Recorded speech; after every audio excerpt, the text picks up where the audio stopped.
भोपाल शहर जहां दिन में भीड़-भाड़ और हलचल रहती है, वहीं रात के सन्नाटे में कुछ ऐसे रहस्य छिपे हैं, जिन्हें सुनकर भी रोंगटे खड़े हो जाते हैं। ये कहानी है भोपाल के पुराने रेलवे क्वार्टर की, जो कई सालों से वीरान पड़े हैं।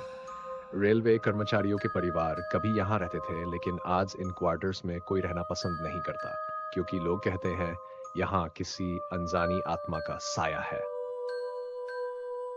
घटना की शुरुआत साल 1990 के आसपास एक रेलवे अफसर अपनी पत्नी और बेटी के साथ इन क्वार्टर्स में रहने आया। शुरुआत में सब सामान्य था, लेकिन धीरे धीरे अजीब घटनाएं होने लगी। रात को घर की खिड़कियां अपने आप खुल जाती, बरामदे में बच्चों के खेलने की आवाजें आती, लेकिन जब बाहर जाकर देखा जाता तो वहां कोई नहीं होता। डरावनी रात, एक रात उस अफसर की बेटी अचानक चीख पड़ी। माँ बाप दौड़े तो देखा, बेटी कमरे के कोने में कांप रही थी। उसने कहा, मम्मी। वो औरत मुझे देख रही थी, उसकी आंखें लाल थीं। उस दिन के बाद से बेटी बीमार रहने लगी।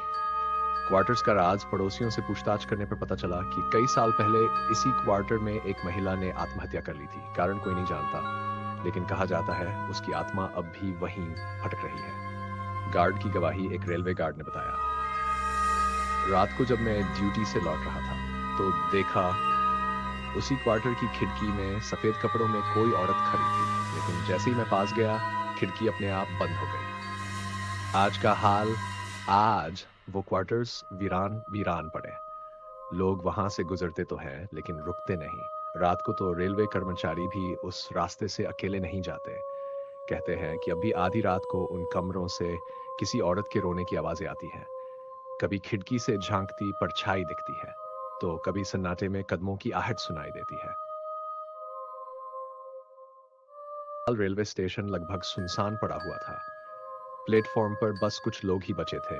अंधेरे में दूर से आती हुई ट्रेन की सीटी और साथ ही ठंडी हवा की सनसनाहट माहौल को और भी डरावना बना रही थी। साल था 1985। भोपाल गैस त्रासदी के कुछ महीने बाद की बात। लोग वैसे ही डरे सहमे रहते थे, और तभी स्टेशन के आसपास अजीब अजीब घटनाएं होने लगीं। कहा जाता है प्लेटफॉर्म नंबर 3 पर रात के समय किसी लड़की की चीख सुनाई देती थी। लोग कहते थे कि वो वही लड़की है जिसने गैस त्रासदी के वक्त वहीं दम तोड़ दिया था। कई यात्रियों ने बताया कि जब वो रात की आखिरी ट्रेन पकड़ने आते तो उन्हें लगता कि कोई कोई उनके पीछे पीछे चल रहा है। धीरे धीरे कदमों की आवाज, लेकिन जब पलटकर देखते तो वहां कोई नहीं होता। एक गार्ड ने किस्सा बताया था कि एक रात वो ड्यूटी पर था। प्लेटफॉर्म सुनसान पड़ा था। तभी अचानक उसने देखा एक औरत सफेद कपड़ों में धीरे धीरे पटरी पर चल रही थी। उसने सीटी बजाकर आवाज दी, अरे उधर मत जाओ। लेकिन वो औरत रुकी नहीं, बल्कि अचानक धुंध में गायब हो गई। गार्ड कसम खाता है कि वो कोई इंसान नहीं था। धीरे धीरे ये किस्से पूरे भोपाल में फैल गए। लोग रात में उस प्लेटफॉर्म पर जाने से डरने लगे। कुछ यात्रियों ने तो कहा कि ट्रेन के इंतजार में जब वो बेंच पर बैठे थे तो उनके पास ही किसी ने आकर बैठने की आहट दी, लेकिन जब उन्होंने देखा तो बेंच पर कोई नहीं था। स्टेशन मास्टर ने भी माना कि प्लेटफॉर्म नंबर 23 पर आधी रात को अजीब घटनाएं होती हैं। लाइट अपने आप छपकने लगती है, माइक से अजीब सी आवाजें आती हैं, और कभी-कभी तो स्टेशन क्लॉक खुद ही रुक जाती है। आज भी भोपाल स्टेशन पर कई लोग मानते हैं कि आधी रात को वहां कोई अनजानी आत्मा घूमती है। जो लोग उसे देख लेते हैं वो कई दिनों तक बीमार रहते हैं। आपके लिए एक अच्छा सा आउटरो टेक्स्ट यहाँ है। आज की कहानी बस इतनी ही। मिलते हैं आपसे अगली कहानी में। तब तक के लिए बाय और